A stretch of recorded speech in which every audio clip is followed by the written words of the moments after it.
அந்த மரத்தை வெட்ட வேண்டாம்னு சொல்லுங்கம்மா. சும்மா இருப்பா, சின்ன புள்ள மாதிரி அடம் பிடிக்காத. மரத்துல இருந்து இலை உதிர்ந்து குப்பையாயிடுது, அது போய் டிரைனேஜ்ல மாட்டிக்குது.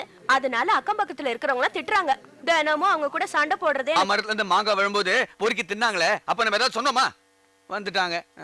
என்ன வேலு, என்ன பிரச்சனை? மறந்தானே விடு வேலு. வெறும் மரம் தானேன்னு என்னால நினைக்க முடியல.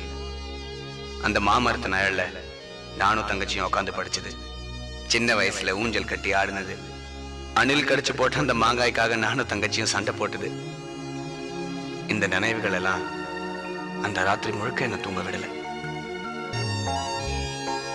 கொஞ்சம் வலிக்க பொறுத்து. அங்க பாருங்க.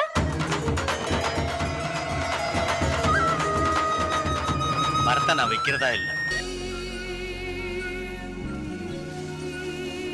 இப்ப சந்தோஷம் தானே? அண்ணா, உண்மையா சொல்லுங்க, இது உங்க வேலை தானே?